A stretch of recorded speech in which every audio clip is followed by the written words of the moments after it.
like to welcome everybody to the Republic Business and Professional Women's Candidates Forum. Someone can't hear me. There you go. Thank you for coming. And I want to alert everybody that tonight's event is being recorded by the Ferry County View. And that recording will be made available with a link on both the View's website and the BPW's website. Okay, great. Could I ask everyone to stand, please, for the Pledge of Allegiance? I pledge allegiance to the flag of the United States of America and to the republic for which it stands, one nation, under God, indivisible, with liberty and justice for all. Please be seated. Generally, the business and professional women hold one candidates forum during the primary, but we were asked by several community members, friends, and members of BPW to hold this general election forum as well. So that's why we're here this evening, so I thank you for coming. Thank the candidates for taking the time to come to Republic, and we're anxious to hear what you have to say. I'll turn the program over to our moderator, Betty Buckley. Thank you, everybody. Just to let you know how this is going to roll this evening, we're going to start with the 4 individuals who are running for judge, 2 for district court judge, 2 for superior court judge. I have prepared questions for them because there's a tricksy thing about being a judge or running for judge. You can prejudice yourself all too easily regarding future cases depending on what the questions are at forums like this. So we have prepared some good questions so that you'll know more about them by the time the evening's over. And then we're going to take a little break, and then we're going to have all 4 commissioner candidates come up. Those questions come from all of you, and we have a committee in the back. Bobby Weller and friends in the back will sort the questions and make sure that they are appropriate. We do not have a problem with tough questions. I'm sure you've all heard me say this before. We just don't really care what your cousin did at the bar last week.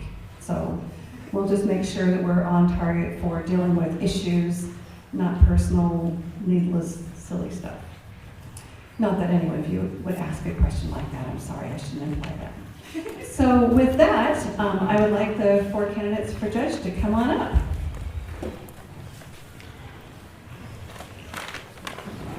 If anyone has a question, we have routers with paper and pen. Just raise your hand if you have your question ready to go in front of our runners. And what we'll have this evening is Catherine, our timekeeper in the back. So each candidate will get 3 minutes to talk about their background, and where they live, and what they like to do when they're not working, or whatever you would like to share with us, your philosophy on being a judge. And Catherine will signal you when you have 1 minute left, and then she will signal you when it's over. And if you keep talking, I will take the microphone. We're good with that? All right, let's get the other microphone on and we'll get started. Yes, sir.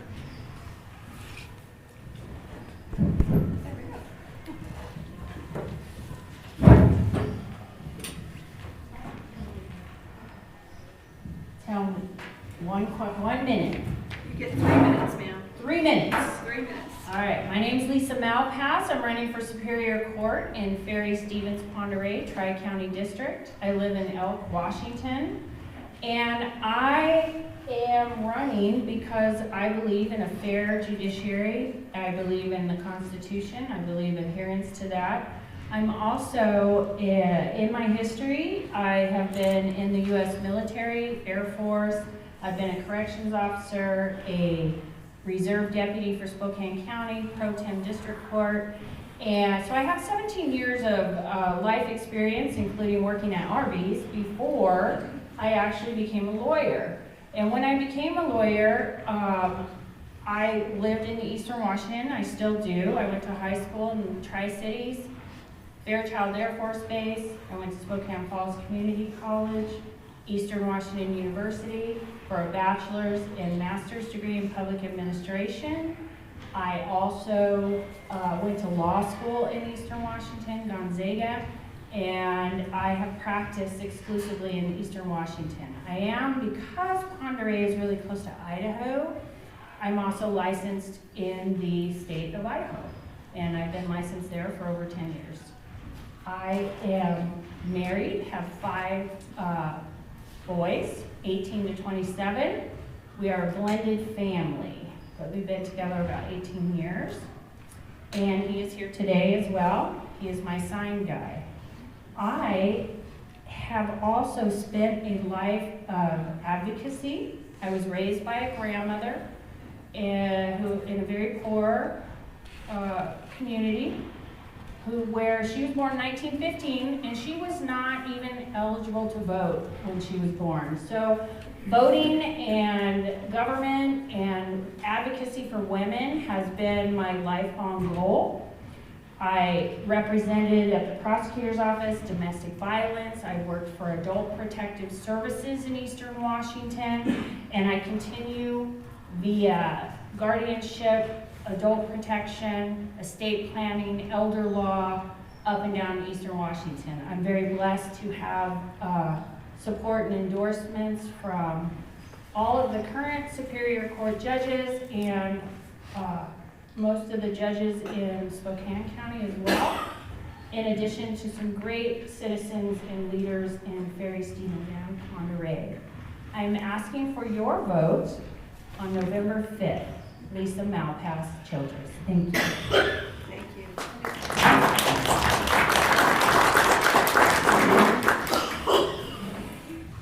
Good evening, I'm Smitty Hagopian. I am the opponent, also running for Superior Court Position 1. Judge Monosmith is retiring, in case you've met him. He has big shoes, left us big shoes to fill. I am currently the Chief Criminal Deputy Prosecutor in Stevens County, where I live. We're building a home up on Deep Creek, so virtually Canada, and it's a beautiful place, and I'm incredibly privileged to be here. This is the Tri-County District, so Ferry County, I think I've only ever represented 2 people here in my previous practice. So I started practicing at Walla Walla in 1991. My wife and I married in 1991, moved to Florida for a couple of years in 1993 because she got a great job there. She's also a lawyer. And then I moved back to Wenatchee in 1995 to be the interim principal at a K-12 Christian school there in Wenatchee. And then I was able to bring my family eventually from Florida, Hurricane Center. And we've always lived in Eastern Washington. I went to law school at the University of Idaho. I was born and raised in Massachusetts. My undergraduate degree is from the University of Massachusetts at Amherst. I was an English teacher for 3 years in 2 different Christian high schools. Lots of fun, and sometimes I miss it. Naturally, I became a juvenile defender when I went to practice law because I was a teacher and I still love kids. That hasn't changed. And I'll segue particularly, kids are our hope. Kids are still full of possibility. Our justice system recognizes that, and my experience with that as a kid, as a teacher, as a youth pastor, and as a lawyer has been a great thing for me. I've prosecuted kids now that I'm a prosecutor, but for the first 26 years of my practice, I was a defense lawyer, worked in my own shop, etc. Then became a prosecutor about 5 years ago. I recently moved here, just over a year ago. I moved to Stevens County from Douglas County and Chelan County and Grant County, where I was also the judge pro tem on a part-time basis in both Chelan and Douglas counties for 2.5 years. Strike that. Chelan and Grant County for 2.5 years. So I have some experience in the position, and I'd like you to consider me. I appreciate your consideration very much for Judge Monosmith's position. Thank you.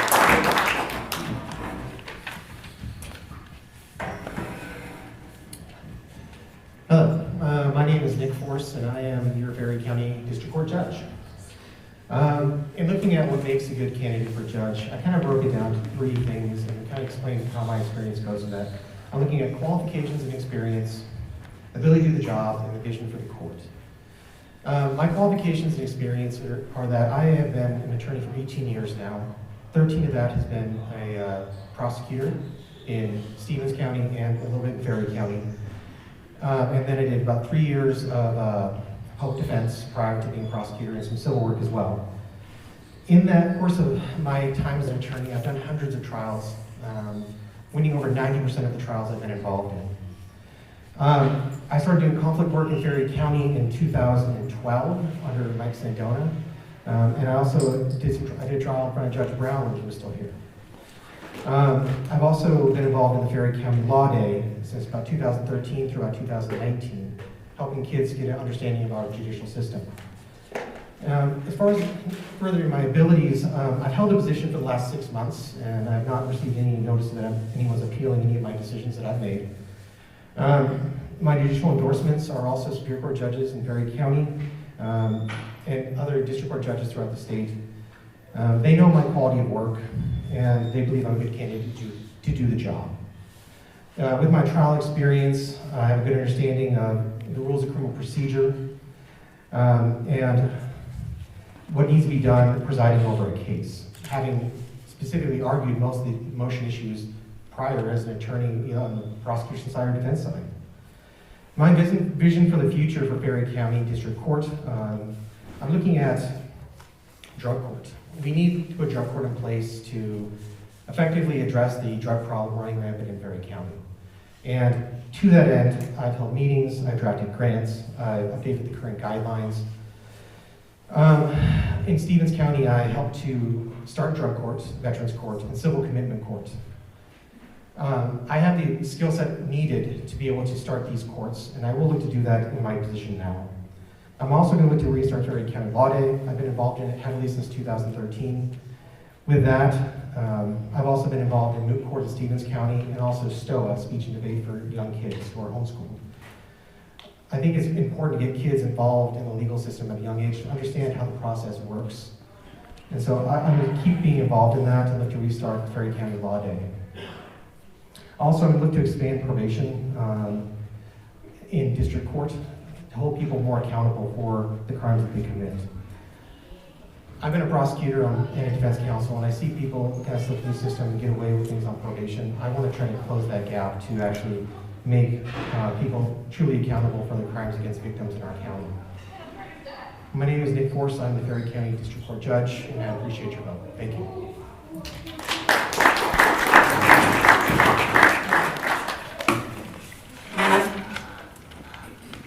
Hello, my name is Sarah Cuellar, and I am also running to be your district court judge. I am running because I think that I have the skills and experience, you took it from me because you went first, to be a leader in the district court and to solve some very real problems that I have seen arise in our court since we had some personnel transitions in the prosecutor's office and the district court at the beginning of this year. The first problem that we had in that transition is frankly, a waste of taxpayer money. I can't get back the money that we wasted during Mr. Force's very short tenure as our prosecutor, but I can solve the waste of taxpayer money that's happening right now in hiring substitute judges to hear the cases that Judge Force cannot hear because of the conflicts of interest he has from being our prosecutor. If I am elected, that waste of money will stop on my first day. The second problem is also drug court. We had a drug court a couple years ago, and it broke down. We don't have it anymore. Judge Force promised to reinstate that 6 months ago when he was appointed, and it's still not running. And that's because it's a really hard job. You have to get a lot of people working together to get an effective drug court going. You have to talk to a lot of people. You have to get cooperation from the sheriff's office, from the prosecutor's office, from the jail, from the commissioners, and the district court.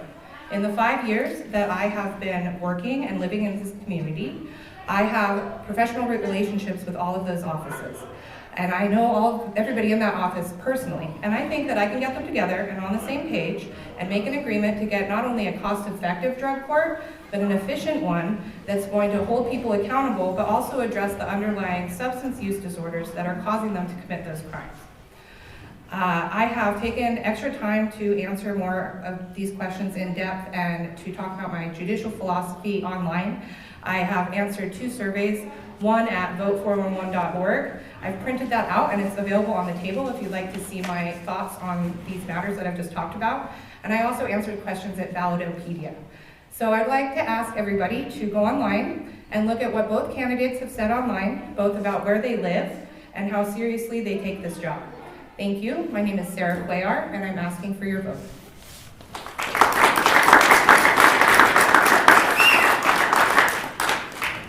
All right, we're gonna do a little lightning round right now.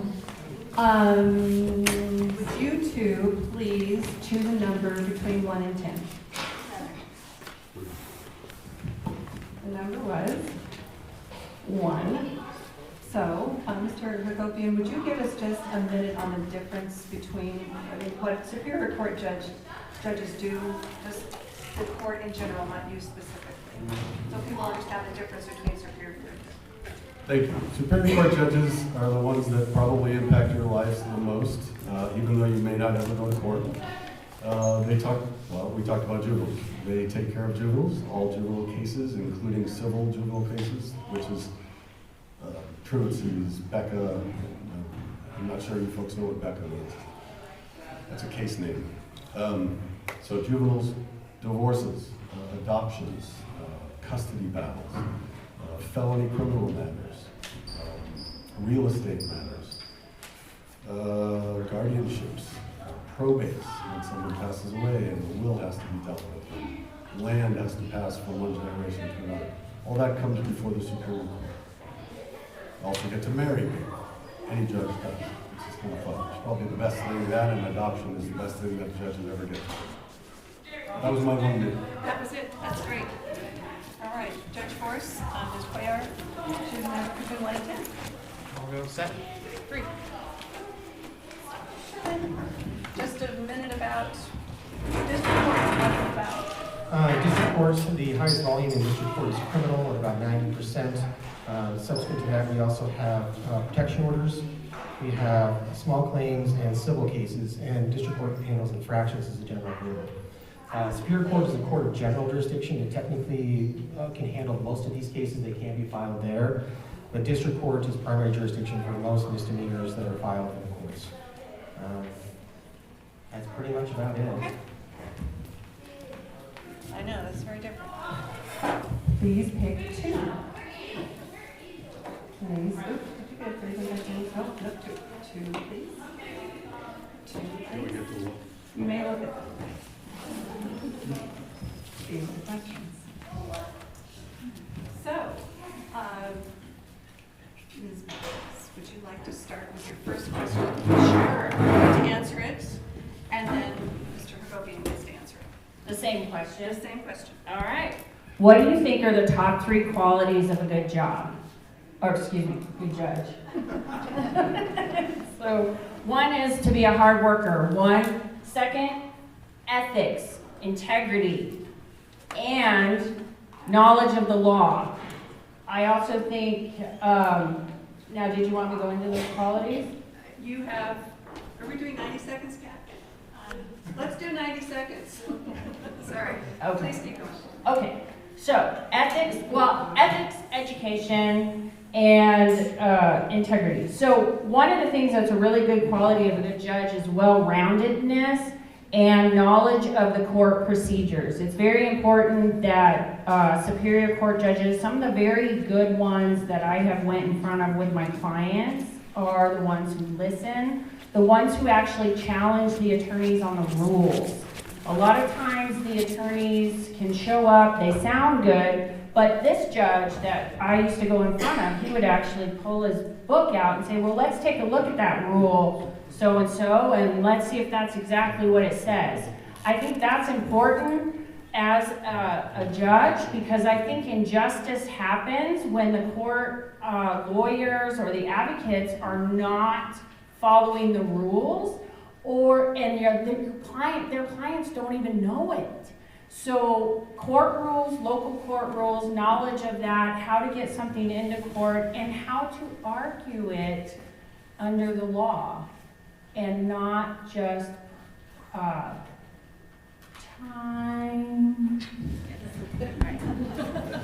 Mr. Bergovian, will you please answer that question? 90 seconds. Top three qualities of a good judge. Okay. I'm going to agree with Ms. Malpass on virtually everything and supplement. Ethics is critical. Knowing that what your personal beliefs, biases, tendencies, history is important because you have to check all that at the door. We compartmentalize in life. All of us have to do that. Judges perhaps more than most, because judges have to be fair and unbiased. So if you were to ask us a question about our religion or our beliefs about abortion or those kinds of things, those questions are relevant and you'd love to know the answer. We can't answer those questions because those have to be checked at the door because they're personal to us. We live in the United States, the separation of powers, the separation of church and state. That is critical. Our founding fathers told us to do that, and that's not changed. So, checking that at the door. Fundamental differences between people who are judges and who are not. Another top quality of a judge, I think I said ethics, and being able to compartmentalize is the hard work. As I mentioned, Ms. Malpass, I agree. When you know what a judge does, if you realize that you have to be prepared for the answers, to be able to be the expert in the room, then you know it's going to be a hard job. You're doing homework all the time. My kids didn't like that when Dad was gone all the time, but that's what you have to do. All right, my time is up. And Mr. Hagopian, would you please answer one of the two questions that you chose? So my first one is, how will you deal with injustice when you see it in your courtroom? And that answer is the most hated answer, which is, it depends. It depends on what it is. Will I notice it? I think so. I think that's one of the beauties of being this old and having been in the courtroom my whole life. You recognize it when you see it. It's not like porn, you'll recognize it before you see it. The point is, dealing with it is something that I think a lot of judges are unwilling or a little afraid to do. And as I get older, I'm getting more, less cautious about telling people that they're wrong. And even from the bench, you have to do that sometimes. You have to quell arguments between lawyers that start to argue against each other rather than argue for their clients.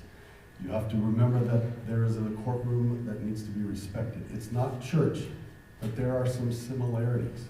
When you walk into the courtroom, you need to be respectful. And a judge needs to make sure that that happens because that lack of respect is injustice in and of itself. If you see an injustice in a sentencing issue or a victim is particularly aggrieved and yet the deal that was struck between counsel is not just to that person, judges have some discretion. It's rarely exercised in that scenario, but they have the discretion to do it. And that's how you exercise it, is with your history, with your experience, to make sure that justice is served.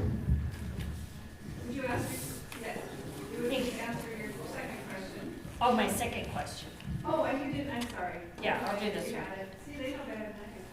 How will you deal with injustice when you see it in your courtroom? Well, considering it's the judge's responsibility for what is happening in that courtroom, I have no fear in addressing an injustice issue. If I have an individual that's in that courtroom that has a sensory deprivation or some kind of limitation or need of an interpreter, I want to stop the proceeding until they get that. If there is an issue with the lawyers and they're not doing what they're supposed to, like Mr. Hagopian had stated, where they're arguing amongst themselves, then you can pull them up to the bench to talk to them on the sidebar about what they need to be doing. I can do those hard things and do not have a problem doing that.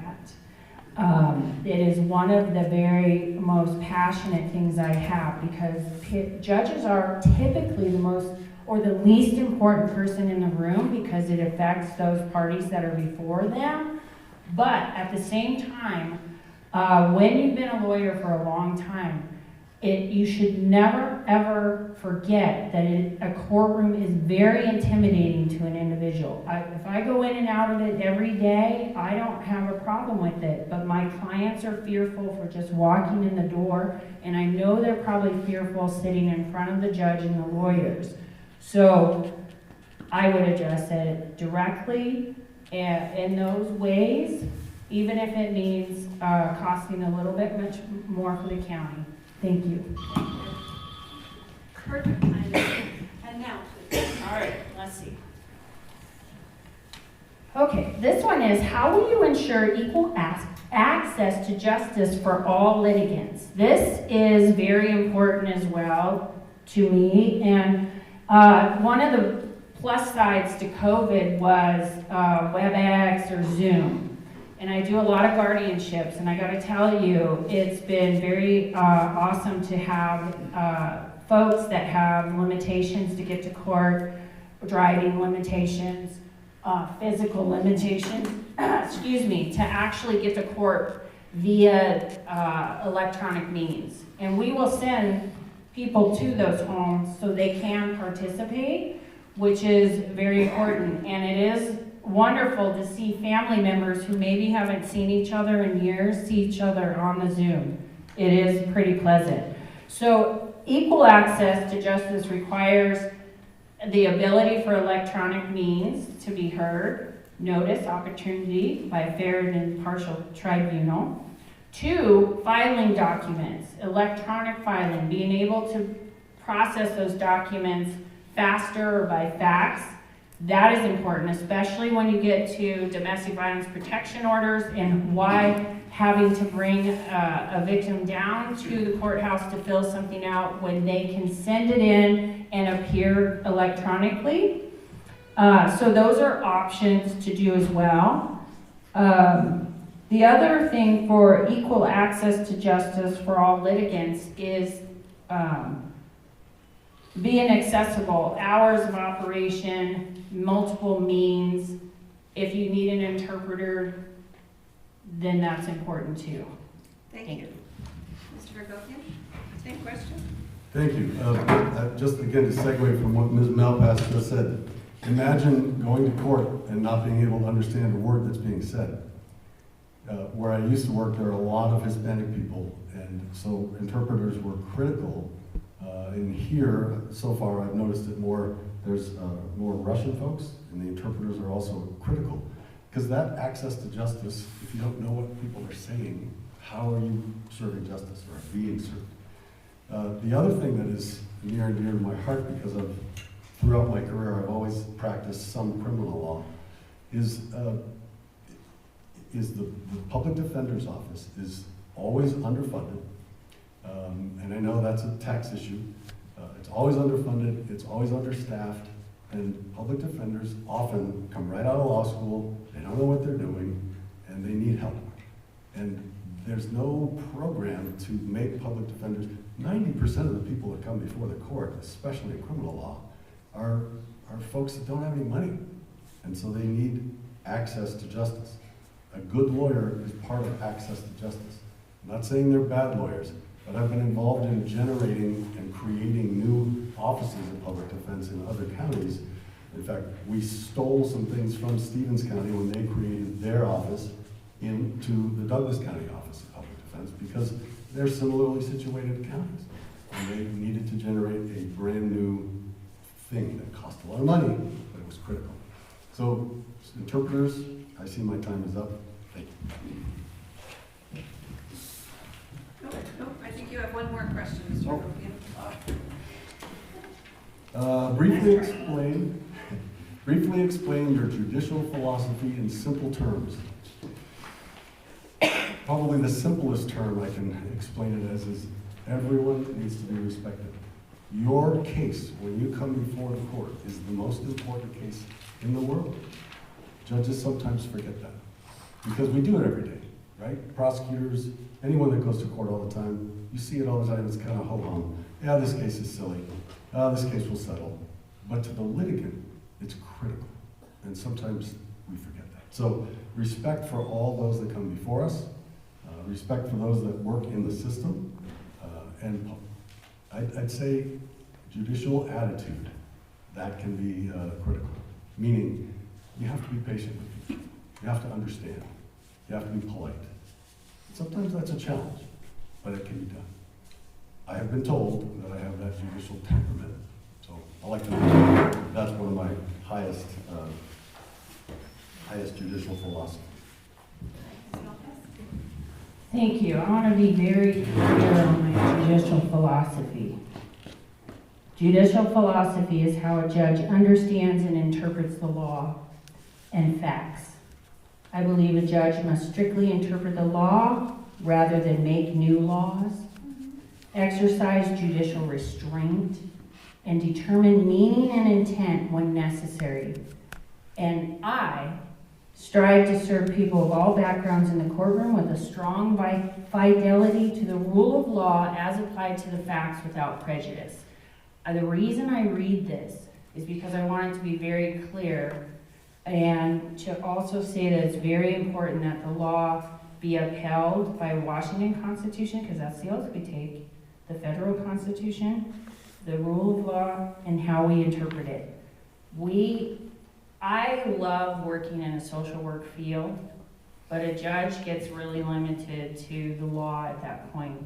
You can be compassionate, and you should be patient, and you should be respectful, but we also are not the legislative and we're not the executive branch. So I feel it's very important on a philosophical level as a judicial officer to know the law and know how to interpret it in a way that people understand it. And that's why the background and being able to give people access to justice and to make sure they hear what's going on or participate is very important. Thank you.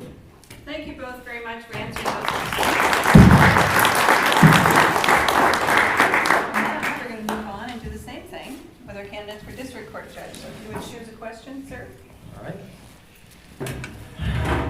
What is one thing you seek to change about the court you are seeking to join? I think my number one thing that I'd like to change is get drug court back up and running. It went away. I think this is important for a couple reasons. Number one, if you look at the recidivism rate following drug court, that's the rate of people get in trouble subsequently. That drops dramatically after their involvement in drug court. That's one of the first reasons I want to make that change. Secondly, it's more of a court about holding the person accountable, but also getting them off the drugs that they're on. I think that's very important, and I was telling someone on campaign trail, I don't remember what it was, say you do this and you have 10 out of 10 people, you have 5 people try to game the system and get kicked out. But you have 5 people successfully complete drug courts, and those people get off drugs. You change that person's life forever. You could have saved them. Seeing the deaths in fentanyl in our county, it's scary to see what's out there. And seeing young kids die from overdoses. And being able to change that through the use of the courts and get people off drugs and become successful citizens again, I think it's important. And that's one of the big things I'd like to change about our court is get drug court up and running. Thank you. Would you please pass that to Ms. Quaker? Thank you. Can I repeat the question again? One thing. So I have to agree with my opponent that drug court and that the hole that's there in our community to solve drug addiction is the biggest problem and probably the thing that everybody can agree needs to change. I have been personally touched by the drug problem in this community. I've been a victim of crime. I've helped people who are victims of crime. And it's important to not only expand access to alternative sentencing, but also do it in a way that's consistent and sustainable. We can get drug court up and running, but if it's just gonna fail 6 months later because we don't have the staff for it to be probation officers, or because the district court staff feel unsafe in what they're doing in the drug court process, then that's really just a bunch of wasted effort. So one thing I would change is to dedicate all of my time as district court judge to solving the problem, creating something that's sustainable and that can last through different employees in district court and through different judges. Thank you very much. Would you please choose one of the 2 questions that you... All right, my question is, beyond the items listed on your resume, what qualifies you for this position? I have lived here in Ferry County since 2019. I chose to move up here after I had my first child, and I was living in Spokane, and I realized that that was not a life that I wanted for my child. I grew up in a small town in southern Idaho, and so I packed my bags and we went looking for property, and we found the most beautiful piece of property up here on Gold Mountain. And since being here, I've met a lot of you. I know how Ferry County works. I know the challenges that people face to get to court, especially in the winter. I understand the problem with internet connectivity.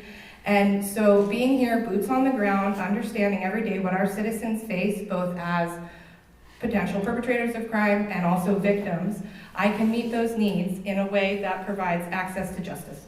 Thank you very much. Judge Forrest, would you please answer that question? Yes. Beyond the items listed in your resume, what qualifies you for this position? I'm going to parrot something Mr. Hagopian actually said. One of the things a judge needs is to be compassionate and needs to be calm with people in front of them. They need to have a really even temper and be kind. I've seen judges in the past give really lengthy sentences, but they do it in such a kind and loving way, the person almost thanks them leaving the courtroom. A judge needs to hear what the person has to say in front of them, because people sometimes, even if they're wrong, if you want the rule against them, they want to be heard. They want to have their say in their time in court. And so I think one of the things that is one of the best things I bring to the table is I have a very even temperament, and I let my people who are on the bench talk. I think Judge Nielsen said this really well when he was on the bench, where he said, the person coming before you could be having the worst day ever, and for you it's a Tuesday. Because people hit rock bottom at different levels, and if you're not kind and compassionate with everyone that comes in front of you, and then you're just going to make their day even worse. And so I think temperament of a judge is very important. Thank you. Would you choose another question, please? Sure.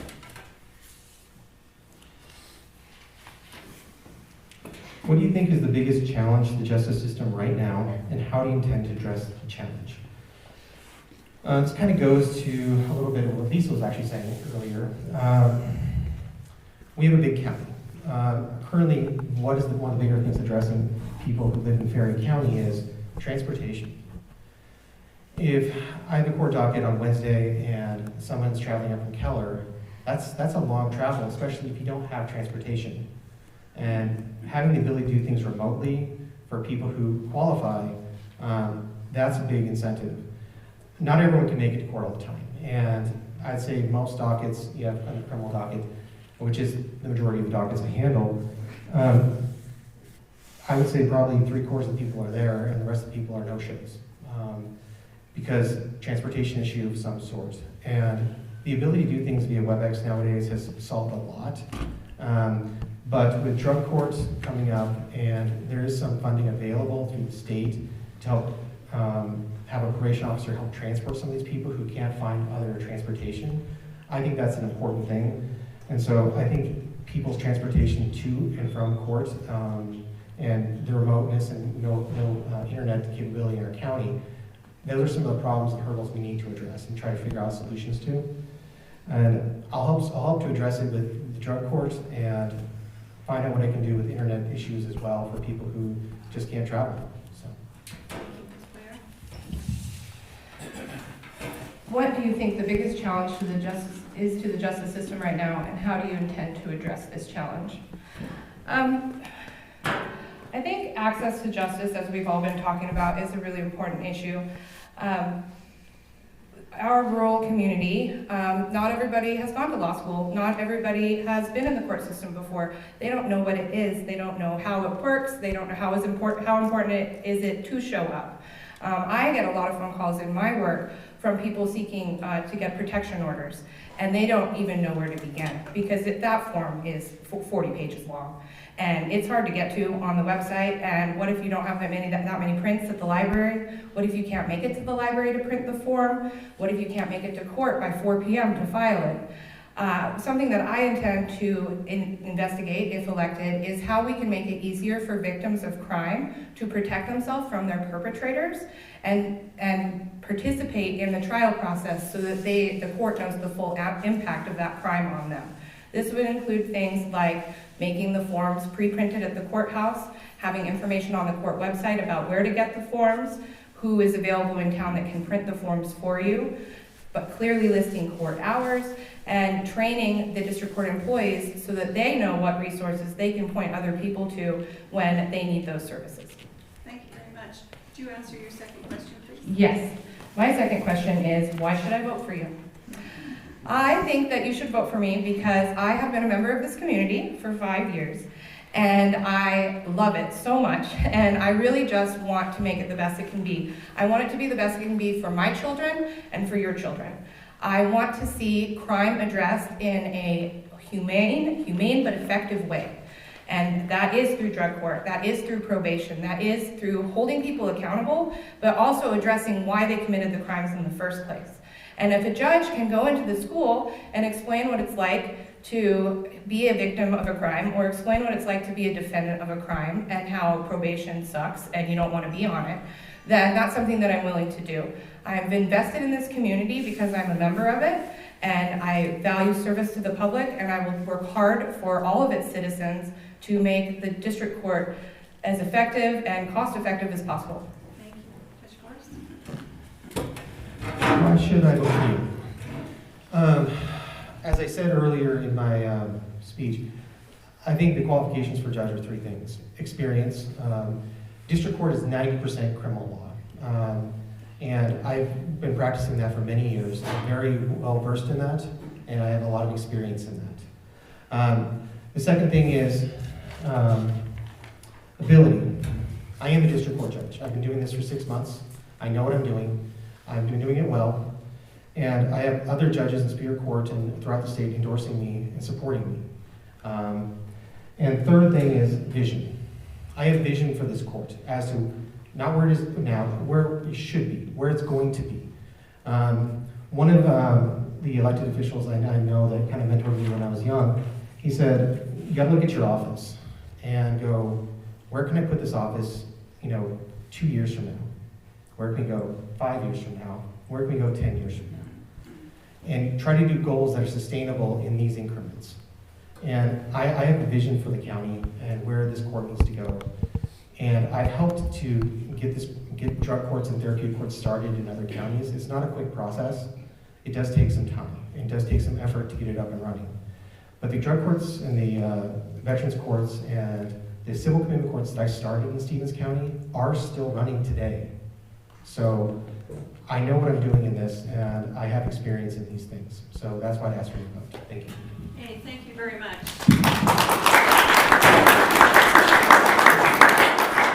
All right, we're going to take a break. We're going to change candidates. All righty, well, thank you very much again for all of you being here this evening. Thank you for the candidates for county commissioner for being here. We're going to shorten things up a bit because I was just handed a stack of questions that's about a mile long. So, we're going to give you 90 seconds to introduce yourselves. And then we're going to give you 1 minute to answer each question. So, brevity is a good thing here, but there are a lot of questions. And so, if there's something at the end that you think we have missed, you can signal me that you wanted another few seconds at the very end, just to make sure I didn't miss something. So, only 90 seconds? 90 seconds, sir. My goodness, I was working on a 3-minute thing. Sorry. We'll get back to it, I'm sure. Okay. All right. Thank you very much. Okay. Well, thank you very much. My name is Andy Cooler, as you know. I grew up near Keller, where my father was a logging contractor, a Ferry County PUD commissioner, and a tribal councilman. I attended Keller Grade School, Wilbur High School, and graduated with honors from the University of Idaho with a degree in mining engineering. I recently retired after 35 years working as a mining engineer and operations executive, where I oversaw the production, performance, and/or construction of 16 large-scale mines in North, Central, and South America. I did take a break from mining, though, for a few years and came back to build a log home where my wife and I currently live, just north of Keller in the Sampoil Valley. During that period, I became the Chief Operating Officer of Caldwell Tribal Enterprise Corporation, responsible for 3 casinos, a plywood plant, a sawmill, a construction company, and a logging company. I also currently sit on the board of Caldwell Tribal Federal Corporation, that is now called providing board-level oversight for the casino operations and logging on the reservation. So as your commissioner, I would enthusiastically work for sustainable economic development to provide employment opportunities, efficient highway and road maintenance, strong law enforcement, and I will also support our ranchers to lobby the Washington Department of Fish and Wildlife to improve the improve the management of predators to reduce the livestock losses that they're currently experiencing. So in closing, I'm very happy to be back in Ferry County. I believe that I have the time, ability, and motivation to work hard as your commissioner to help improve the lives of Ferry County residents. Thank you, God bless you, and vote for Andy Pooler. Thank you very much.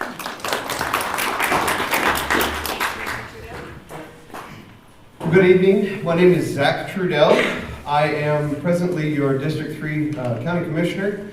I've been there since approximately the beginning of April, which means that I have been party to all of the good things that we have done as a Board of Commissioners in the last 6 months. I've also been party to all the other things that we've done in the last 6 months. As they say, it's a lot like drinking from a fire hose, and I've been drinking from that fire hose quite a lot. A little bit about me. I was born just off the reservation over there in Brewster, but I was raised in Inchelium. I'm I think the 4th generation of my family to call Inchelium home.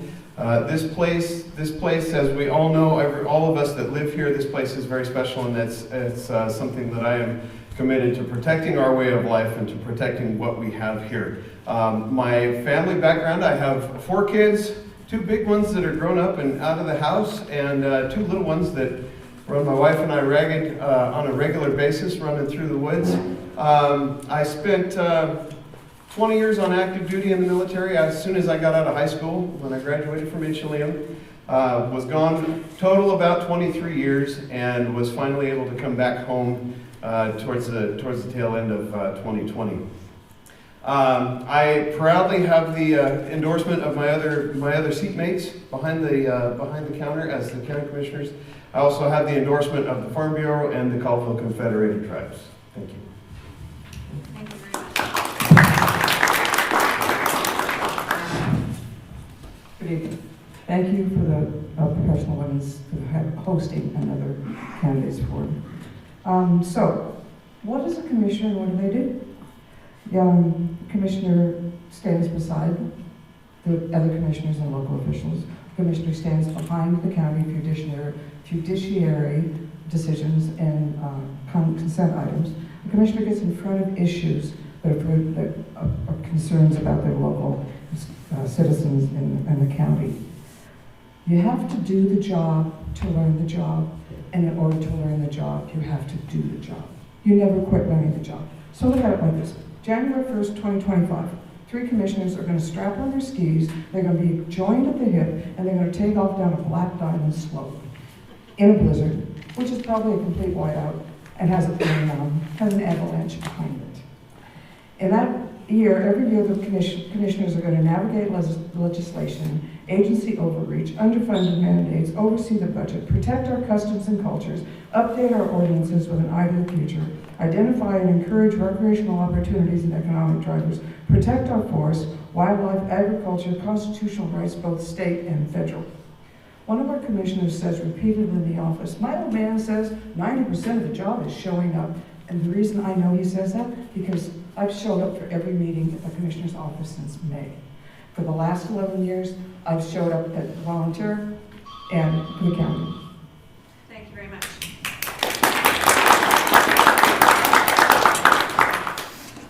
Good evening, everybody. My name is Teresa Jenkins. I'm running for District 1 County Commissioner. I'd like to thank all of you for showing up, expressing your support in our democratic system. For anybody who didn't know my background the last time that we all met here, a few changes. I'm now the Deputy EMS Chief for Curlew Fire and EMS. I'm now a member of the Washington State Association of Counties. I've been tacking on to Trauma Council, Ferry County Public Health District meetings. I've been getting involved. It takes a lot, but we need a lot. This county needs a lot of work. And I know I haven't been a county commissioner before, but you know what? I've been skiing since I was 4 years old. I got this. I can do this. Been 2 years doing an EMT doing grant administration for Curlew Fire and EMS. In that time, I've raised nearly $250,000 in grant funding, was responsible for getting the all-wheel drive brand new ambulance that Curlew Fire and EMS now enjoys. Before that, was the production manager for Vulcan Mountain Farm, which, if you don't know, was the county's largest legal cannabis producer. So when it comes to red tape and dealing with three-letter agencies, I'm your girl. I've dealt with all of them. Okay, most all of them. Before that, had prior experience in real estate, financial services, title, escrow. Again, a whole lot of regulation, a whole lot of red tape. I've hired people, fired people, done budgets, built budgets, have currently helped build the EMS budget. Did I mention all that red tape? We got a lot of it. My time's up. Please vote for Teresa. Thank you. We're going to start our questions with you. The way this works is that I'm going to go through a number of questions that are for all of you, starting with, assuming you support mining, logging, and agriculture, what other industries do you think we could attract to Ferry County? I think tourism in its myriad forms is going to be crucial to building the economy of Ferry County back to where it used to be. We have a variety of options available to us. We can, I think one of the top paying ones is historical tourism. We have motorized, we have non-motorized, we have bicycle groups and joggers and all sorts of people who would love to be running around our hills and our trails and enjoying our forests. I think we need to promote as much recreation in the forest as we can. We have 82% of our land mass in Ferry County is public. I think we should take advantage of that. We've got Curlew Lake. It's dealing with some environmental impact issues right now, but there's a great amount of tourism that can be centered around fishing opportunities, both summer and winter, any type of water recreation. You know, even down to, you know, motorsports. We've got awesome roads. This can take advantage of tribal lands as well. My time is up. Thank you. John, I am going to turn my mic on and actually repeat the question so that everybody in the audience can hear it. Assuming you support mining, logging, and agriculture, what other industries do you think we could attract to Ferry County? Well, as I already stated, recreation is going to be big. One of the things that I've been working on for a number of years is with recreational resource and with motorized if you want to call it that. Multi-use is what we need in the county because the recreation industry brings in a lot of money. Tourism brings a lot of money. But if people can come here, if they can get on their WATVs and they can go from here to Coconelli and back, that's amazing. And they will come and stay and they will spend money and they will go back because they can come here and play. And that's what people need is a recreation area. So one of the things that we've been working on is connectors because from Beaver Trap to Pendry Road is state highway, but with the commissioners have the deference if the state highway is at 35 miles an hour that it can be open for WATVs so people could go from Republic to Pendry Road. We've worked with Senator Short. We have the signs are changed, the speed limit's changed out past the gravel pit, and we're working on making that the first connector out of about 8.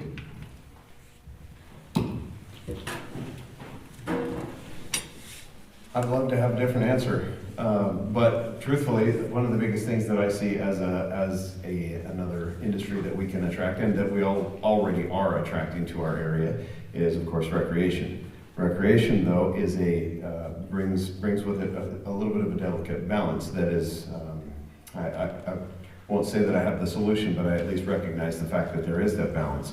So part of the thing that makes where we are so special. And also part of one of our big hobbles is the fact that we don't have a lot of people around here. And when you pull in a lot of people, a la recreation of whether hunting, fishing, aviation, motorsports of whatever sort, you also draw a whole lot of what we don't have. So while I do absolutely agree with that, I think that's the next logical step and the next industry that we can draw to this area. We have to do it carefully so that we don't overrun and become something different. Mr. Cooler, would you answer that question? And if- Sure. I can repeat it if you need me. Oh, that's okay. No. Gosh, I'm a mining engineer with a logging background and a ranching background, so I didn't know there were other businesses. No, that's just a joke. Tourism is obviously one of the best responses, and I don't think I can add much to what my colleagues up here said. Bringing in new people and looking. There's also possible manufacturing opportunities. Companies look for areas with with workforces, with good utility prices and good taxes. And so as a commissioner, I'd be looking at all those things and grant dollars to bring in some additional type of businesses that could sustain our economy. But tourism is a big one. I have to agree with my colleagues. Thank you very much. And if you'll just hold on to that microphone. Oh my goodness. Yeah, I'm gonna put you on the spot now. With so many businesses closing in Republic, what is your vision for building a strong community? For example, maintaining a strong hospital and a strong school. Well, once again, come from the mining background, and I know that gold is currently about $2,600 an ounce, up to almost $2,700 an ounce.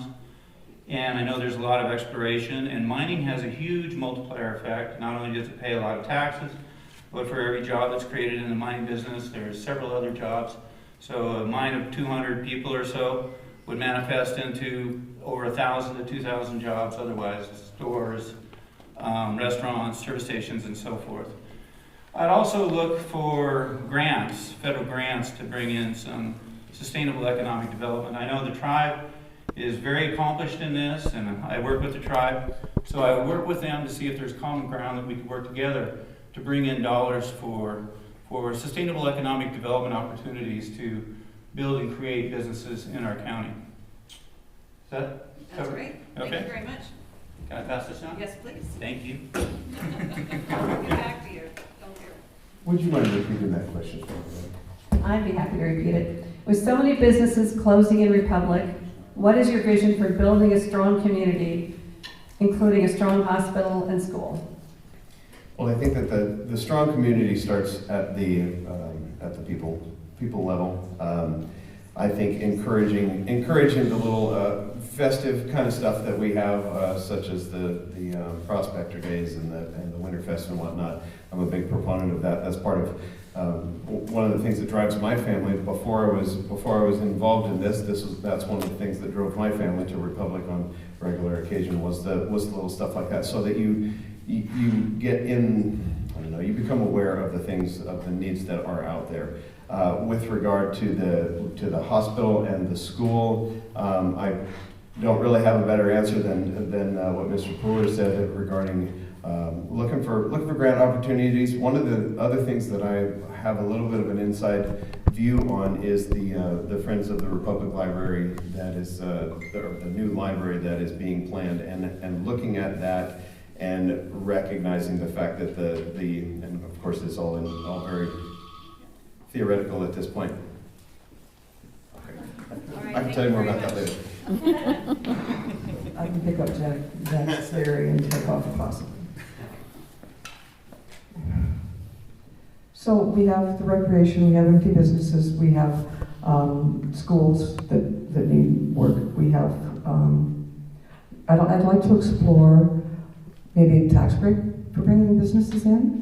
I'd like to explore the option, and this is something we've talked about before, Big Kids could be a bowling alley. Let's make things or set things up that we have family-oriented activities to get people with their kids doing things. They have the roller skating rink at the top of the exhibit hall on a regular basis. I think Big Gibbs would make an awesome bowling alley, and how fun would that be? And you know what, we've got a great big white sign, I don't even know what it's for, out at the racetrack. We could have a drive-in. We could have different things we could do consistently, maybe through more of the nice weather months, but also with the skating and things like that, with the colder weather, that would just be more family-oriented, and I think more family-oriented leads to more activities and more school. Thank you. I think historically, Republic's Main Street has always been run by the ladies because the men were out in the mines and in the forests and cutting down the trees and digging up the gold. I think if we tried to recruit some women businesses to Main Street, stick them in the non-condemned buildings, that would be a good start. I think viable childcare needs to happen in this county to get people who are going to come and work at the hospital and work at the schools. They're generally younger, they will have families, they need childcare. There are some options that may or may not be coming to fruition through the Friends of the Republic Library. They're looking to incorporate some of that into the building. I don't know how successful it's going to be, but I think that is a very crucial step in the right direction, is getting childcare, promoting smaller businesses, women-owned businesses, to kind of further the way that Republic started and hopefully will continue on. Great, thank you very much. Do you have that, Jana? Next question. Commissioners, I'm concerned about the county commissioners' lack of interest and support for agricultural issues in Ferry County, such as lack of weed control and a WSU extension agency that doesn't even appear to live in Ferry County. What can you do to help farmers and ranchers in Ferry County? We do have a weed board, and I know that they do spraying. I'm not exactly sure how much it costs you or what you have to do to get your weed sprayed. And part of the problem that has been long-term on this is that the weeds on your property may have come from your neighbor's property. You can take care of your weeds, but if your neighbor's not taking care of your weeds, then you're not going to have that. You're going to continue to have the same problem. WSU, I believe that our extension agent should live in the county. I think that's a big disconnect because historically we have had an amazing ag program. We've had a lot of 4-H kids. Unfortunately, with COVID, a lot of the 4-H kids, because of the restrictions, turned to the Grange. There's a huge Grange over in the Barstow area, and it's very active. And our kids need, I believe our kids need that wholesome animal, all that husbandry, everything that they need to grow up, they learn in 4-H. They learn in Grange, they learn through the family connection like we talked about, just doing family things together. I was listening, but what was the first part of the question? I'm concerned about the county commissioners' lack of interest and support of agricultural issues in Ferry County. Okay. So the first thing that I wanted to address was the weed board. As a commissioner, we have numerous other committees that different commissioners get assigned to, or draw the short straw or the long straw or whatever. One of the ones that I'm a part of is the weed board, the weed control board. And so that I know that we do have a very active weed board. I attend all of the meetings, have attended all of the meetings since I got onto the commissioners board, and I know that there was actually a fairly large increase in the ask for their budget, because there was one particular, I don't remember what weed it was, but one more weed that popped up that there's a lot more of. With regard to WSU Extension and the extension agent living here, I am a proponent of that idea. As a matter of fact, we had a fairly weighty meeting regarding that very same thing today. I think that being here, being connected, leads to success. We'll never get Dan Fagerly back in the office, but we can get close. Thank you very much. Could you hand that to Mr. Fuller? Well, thank you. That one's caught me completely off guard. I'm a big fan of the agricultural community, and I would support them in any way I possibly could. I appreciate the issues with wheat. I've been fighting knapweed on my property for quite a few years, and so I think that the individual position should be located, like all positions that are representing this county, in this county. And I have to concur with my colleagues here on the things that they've mentioned, but I think that's about all I have to offer for that one. Let me just pass this down to Teresa. Give some easy ones. Just you wait. Yeah. Agriculture's in decline in this county, and it's in decline for more reasons than just because the Board of County Commissioners may or may not be throwing the full weight that it possesses behind ag. Dave Hedrick from the Conservation District can read you the riot act on exactly where ag numbers are in this county, based on census data from 2017 to 2022.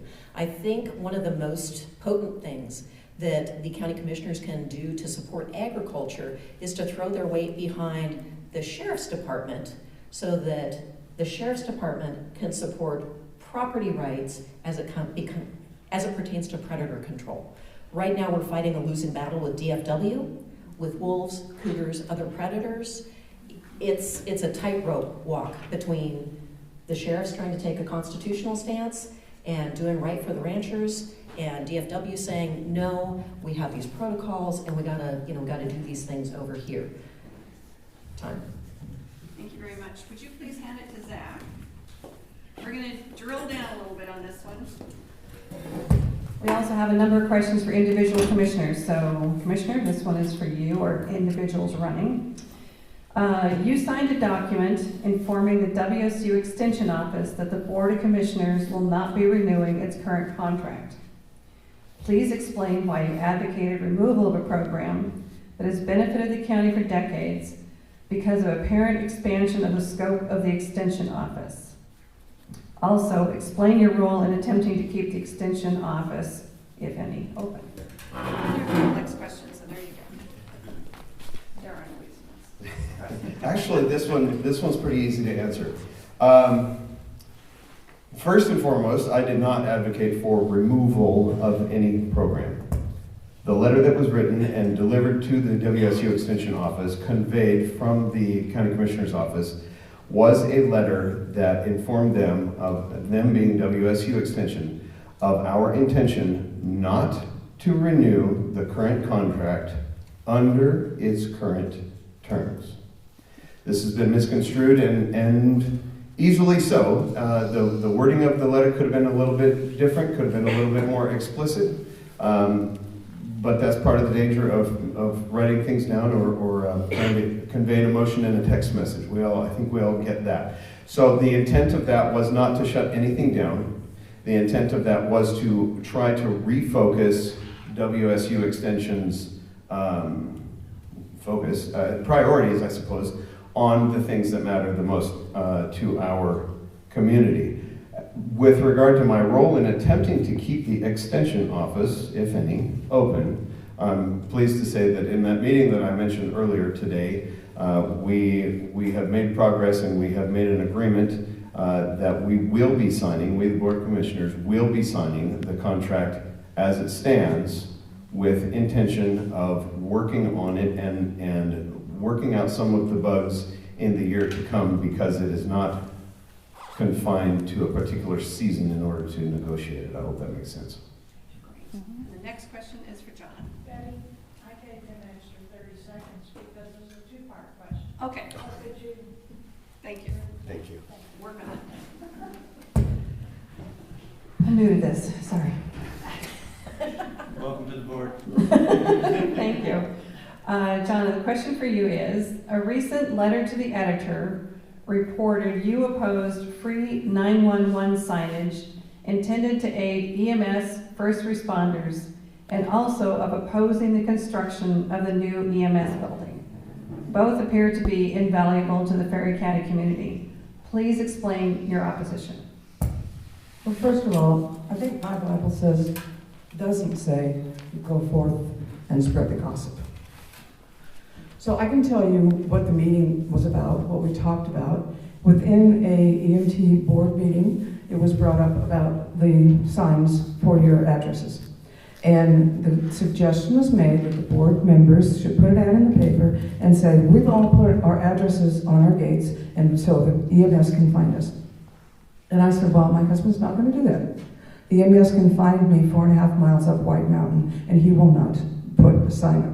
That was the extent of that conversation. As far as the board, the building went, there's a lot of money that went into the grant. There was a lot of discussion on the board. I don't feel that I ever said in front of that board, and we're talking 5 people here, not what went into the paper for everybody to get thrown under the bus with. I never expressed an opposition to it. They wanted to build a new position. They wanted to have a new facility because they didn't want to stay where they were at. And as far as I'm concerned, that's the extent of the conversation. Thank you very much. And by the way, when I hand you your questions, just hold on to those because we save them after this because sometimes we get asked, why didn't you ask this? Or why did you ask that? So I'll pick them up from you at the end. Thank you. Teresa is next. Teresa, do you still have your marijuana growing business? And if so, in your opinion, will that interfere with your efforts in providing full attention to fighting drug use in our county? No, and not applicable. The business, okay, long story. We gained the license in 2014. The license was sold in 2020. It was moved out of the county. The business name, Vulcan Mountain Farm, I still retain that. The endorsement to grow the marijuana is what was sold and moved out of the county. So that has been completely off my farm since 2020. As far as, what was the second half of the question, curtailing drug use in the county? Is it going to distract you from dealing with drug enforcement? No, and frankly, the cannabis business that I had was legal. It was licensed through the Department of Liquor and Cannabis. I don't view it any differently as if I had grown hops to make beer or grapes to grow wine or chewing tobacco. So it was a legal crop. We grew it legally, within regulation, never had an infraction. All right, thank you very much. And Andrew, no, you didn't escape. Well, I don't hold any ounces, so it hasn't happened right now. So there's quite a bit of interest in homeless issues here in the county. So the question for you, Mr. Pooler, is please provide your thoughts regarding the Board of Commissioners moving $200,000 from the Ferry County Homeless Fund to re-roof the Pine Bluff Apartments. There's the mic. Well, thank you. Here we go. I would be opposed to that. Homeless is a very tragic item. I see it all over the place, especially in the larger cities. And how to address it is unclear. I've seen a lot of attempts to address it with housing opportunities and various other things. The biggest thing is to get the drugs out of their hands, in my opinion, and to provide them the support to get their lives back together, and provide them a shelter and medical needs addressed during that period. So it's a challenging question that a lot of communities are dealing with, to deal with the homeless, and I sympathize with them, and the best solution would be to somehow get them back into the working environment, healthy, and being a good contributor to the community. So I think that's all I have to come off the top of my head regarding. Great, appreciate that. Would you please hand the mic to Zach? Because we're just going to kind of continue with this question about homelessness and just what do you think of a homeless shelter in Ferry County? Build it, they will come. That's a good question. As Andy stated, it's an extremely complex situation. I drive past the homeless encampment in Colville, and it's hard to not be divided in your thinking. And people need a place to sleep, right? But at the same time, if you just provide a free roof for somebody to sleep under, are you enabling the thing that led to their homelessness in the beginning? And that's not for me to decide. And it's the idea of a homeless shelter in Ferry County. At present, with our still somewhat depleted law enforcement, I think that would be a tedious thing to do. But I think that I think that in the future, we could get to where the conditions were suitable. I would not particularly support it at this particular moment in time. Thank you. Shauna, same question? And that's a far-reaching question, and it's a crisis in our country. My understanding is just because Ferry County does not have 24-hour police protection, we don't fit the criteria. We cannot have homeless people here. My concern is looking at Stevens County, looking at Seattle with Sanctuary City, looking all over the place, that like Zach said, you're enabling people. Once you let them in, they're there, and then you have to take care of them. They're taking tax dollars, they're taking places that we don't have people to live. So how are we even going to house people if something happens? And how do we take care of them? So I think the homeless situation is something we have to be fully aware of. We have to watch what's happening in other counties, because the other counties are not happy with what they've got. They would like to pass them on to somebody else because they've got them and they can't get rid of them, for want of a better term. So we have to pay a lot of attention to it, but right now we are not prepared, nor can we take care of homeless people. Last I checked, we do have 24-hour law enforcement. You just don't really like the response time. And homeless people are going to happen whether we allow it or not. I don't know that I support public funding for a homeless shelter in Ferry County. I love Kevin Costner movies. If you build it, they will come. He will come. You get the idea. I think charity should come from private individuals. I think charity should come from churches and community organizations. I don't know that it should be state sanctioned.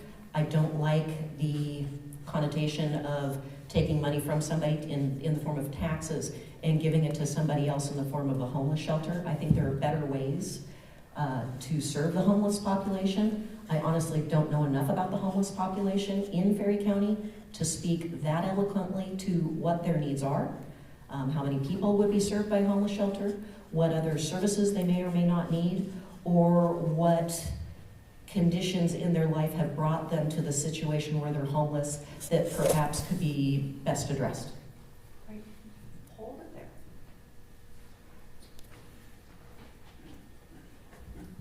Question for you, Teresa.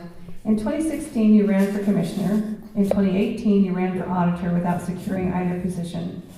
Specifically, and please be specific, what have you done, volunteering, served on boards, committees, or so forth within these last 8 years to prepare yourself to be a commissioner this time?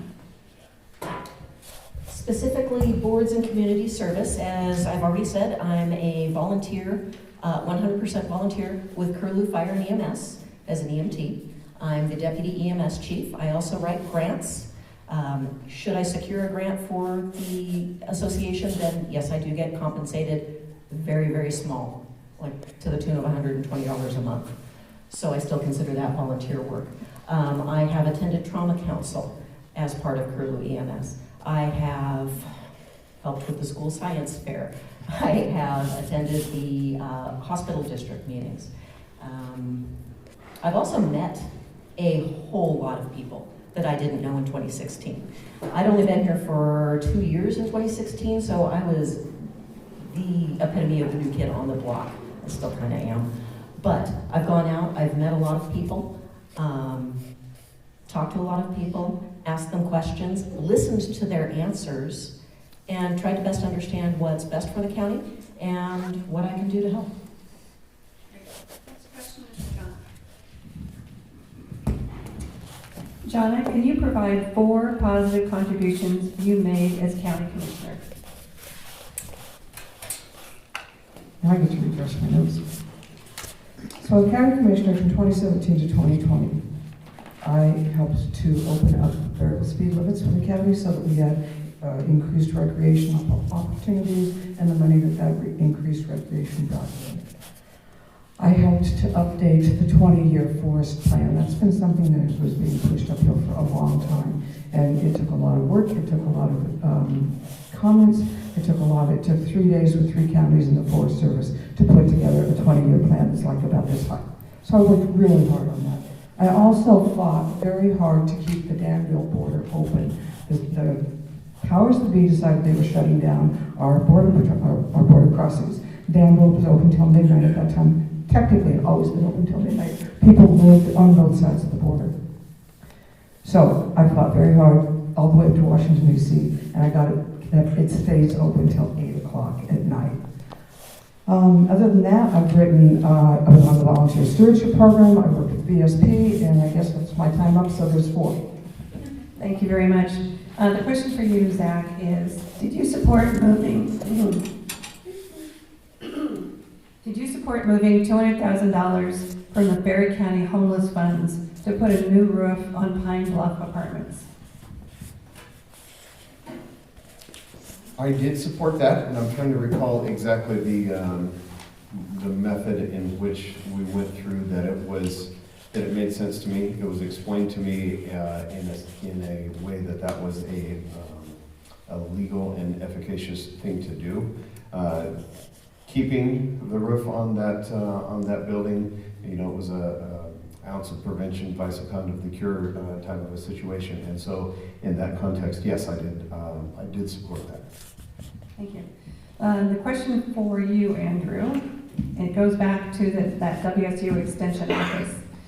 Could you explain how you feel about the removal of the WSU Extension Office by the Board of Commissioners?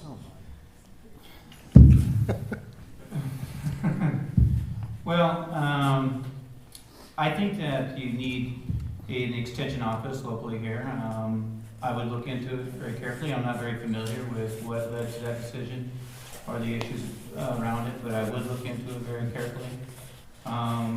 WSU is, when I was back in 4-H, we used to go to WSU and go through their livestock facilities, and their commission would come out here and help us out with a lot of issues. So that's something I would look into very carefully and take it from there. But sorry, I don't have a clear response on that. Okay. I wanted to hand that to Zach, because Zach, I don't think you've had the pleasure of starting off a totally different question. As a county commissioner, what will you do to support law enforcement in being fully funded, in being fully staffed? Sorry. So already we have worked on getting back the two positions that the sheriff had given up.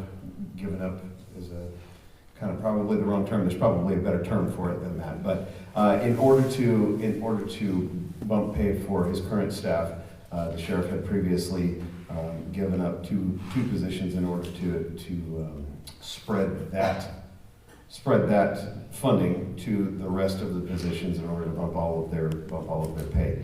One of the things that I signed off on, I think it was a month and a half ago, was the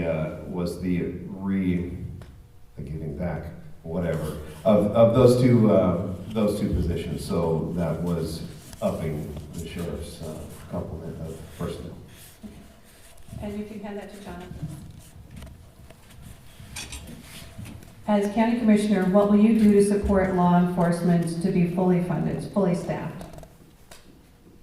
Well, I've always supported law enforcement to be fully funded and fully staffed. They have a budget, as every department has a budget, and the elected official for that budget is in charge of his own budget. And I know that in previously, he has reached out across the state, across the country, trying to find possibly people that have retired that would like to move here and to fill the staff. I'd like to, that has not come to fruition. You know, law enforcement officers are in high demand in all over the country. We don't meet the pay criteria for most places, so it's competitive. It's competitive to the point that if we pay to put a deputy in training, to put them on our force, that they've been hired out of school before they ever came to us because they went to some place that they could make more money. So I fully support what they can do and whatever they come up with to do. It's another elected official. It's his department that he has to pay. The first thing I would support is moving the sales tax bump that was supposed to go to the sheriff's department, that was taken and given to public works, is my understanding, to fill potholes. It needs to go back to the sheriff's department. That represents a couple of different positions. Also, we need to start thinking outside of the box. We don't have enough housing in this community to support incoming recruits. If we can think of some out of the way or off the wall ways to house new recruits, whether it's a community of tiny houses on what would ordinarily be surplus county land, something that would be an additional benefit that isn't ordinarily available to somebody being recruited by the city of Seattle to the tune of 6+ digits. and a signing bonus that we can't possibly meet. Okay. If we could just get this down to Andrew. Sure. Thank you. Yes.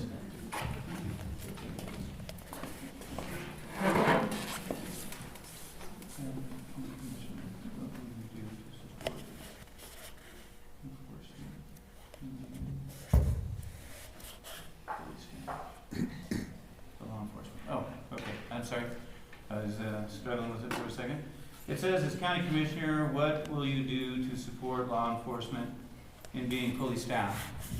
Well, the first thing I would do as county commissioner, as I have with any other board position or any other new position that I've taken over, is I would study the budget. I would look at all the cost centers, all the income streams, and then I would get out and talk to the people. And on this particular thing, I would talk to the law enforcement individuals to find out what their ideas were and see if we can come up with dollars within the current budget to better support them, or how we can bring in additional dollars to better support them. I'm a big, strong supporter of strong law enforcement, and it does need to be fully staffed, and we do need quality. We have a beautiful area here.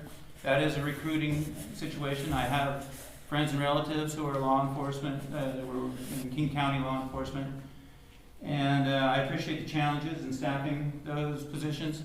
But as I would, it's all about money, and it's all about how you can pay and how you can recruit.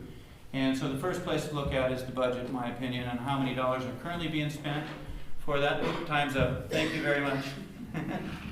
Thank you very much, and you just hold on to that. This is the last question of the evening. This is going to be your opportunity to share anything that maybe we missed earlier. And the big question is, what is the most important job of the county commissioner? Andrew, you want to start? Sure. Well, I mentioned a few things that I would try to do. The most important job, in my opinion, is to represent the county constituents, to work hard to improve their lives. I mentioned supporting the ranchers with the wolf problem, with the predators, trying to bring in some additional sustainable economic development.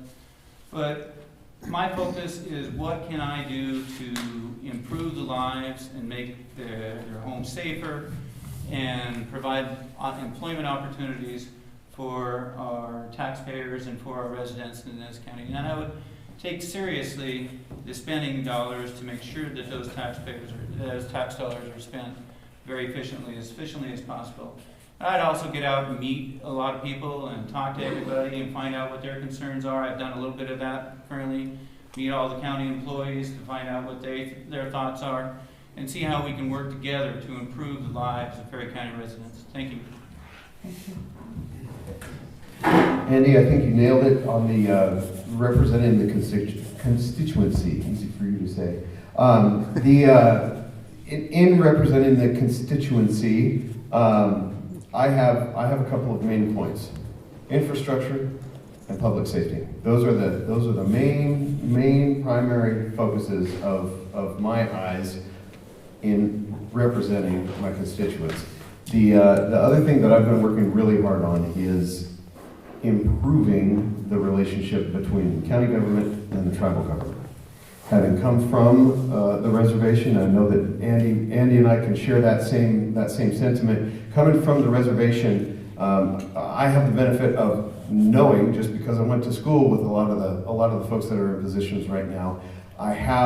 I'm comfortable interacting with them, as I'm sure Andy is as well, working with the tribe. One of the things that I've been working really hard on is collaborating with the tribe in order to improve the lives of the folks that live down there in my district. Thank you.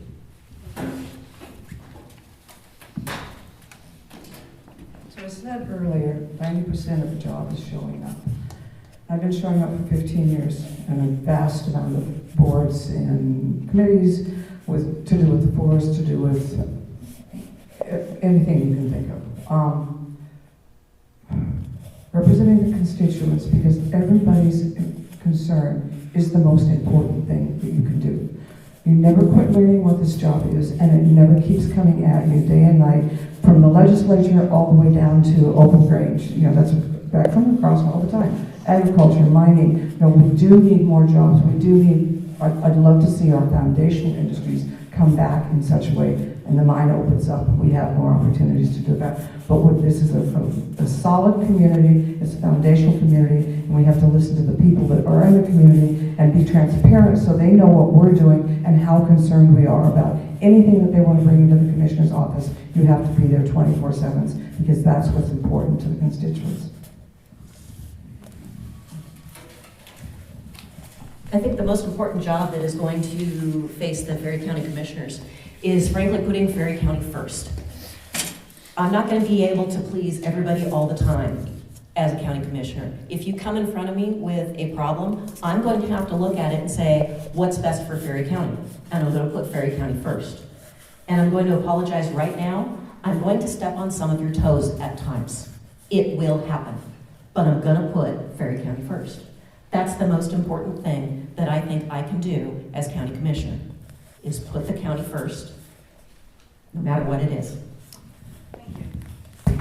Please, a round of applause for these folks.